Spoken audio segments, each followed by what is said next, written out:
ಎಲ್ಲರಿಗೂ ಮುಂಜಾನೆಯ ಶುಭಾಶಯಗಳು. ನನ್ನ ಹೆಸರು ಶ್ರಾವಣಿ ಪಿ. ನಾನು 2ನೇ ತರಗತಿಯಲ್ಲಿ ಓದುತ್ತಿದ್ದೇನೆ.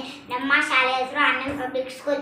ಆಗಸ್ಟ್ ಬಂತು ಅಂದರೆ ನಮ್ಮ ಗಮನ ಎಲ್ಲ ಆಗಸ್ಟ್ 15ರಂದು ಆಚರಿಸುವ ಸ್ವಾತಂತ್ರ್ಯ ದಿನಾಚರಣೆ ಮೇಲೆ ಅಲ್ವಾ.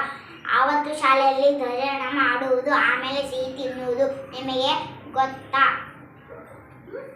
ಸ್ವತಂತ್ರ ಸಂಗ್ರಾಮ ಮೊದಲು ಆರಂಭವಾದದ್ದು 1857ರಲ್ಲಿ. ಉತ್ತರ ಭಾರತದಲ್ಲಿ ಶುರುವಾಗಿ ನಂತರ ಇಡೀ ದೇಶವನ್ನು ಆಕ್ರಮಿಸಿಕೊಂಡ ಈ ಹೋರಾಟ ನಡೆದಿದ್ದು 10ರಿಂದ ಜೂನ್ 20ವರೆಗೆ. ಇದನ್ನು ಸಿಪಾಯಿ ದಂಗೆ ಎಂದು ಹೇಳುತ್ತಾರೆ. ಈಸ್ಟ್ ಇಂಡಿಯಾ ಕಂಪನಿ ಯೋಧರಿಗೆ ನೀಡಿದ ಬಂದೂಕುಗಳಿಗೆ ಬಳಸುವ ಗುಂಡಿಗೆ ಆಕಳು ಹಂದಿ ಮಾಂಸದ ಕೊಬ್ಬು ಬಳಸಲಾಗಿದೆ ಎನ್ನುವ ವದಂತಿ ಹರಡಿತು. ಇದು ಕಂಪನಿಯಲ್ಲಿ ಕೆಲಸ ಮಾಡುತ್ತಿದ್ದ ಹಿಂದೂ ಮುಸಲ್ಮಾನ್ ಸಿಪಾಯಿಗಳ ಧಾರ್ಮಿಕ ಭಾವನೆ ಕೆರಳಿಸಿತು. ಹೀಗಾಗಿ ಅವರು ಕಂಪನಿ ವಿರುದ್ಧವೇ ದಂಗೆ ಎದ್ದರು. ಕೊನೆಗೆ ಬ್ರಿಟಿಷ್ ಸರ್ಕಾರ ಈಸ್ಟ್ ಇಂಡಿಯಾ ಕಂಪನಿಯನ್ನು ವಿಸರ್ಜಿಸಿತು. ಭಾರತದ ಆಡಳಿತವನ್ನು ತಾನೇ ವಹಿಸಿಕೊಂಡಿತು.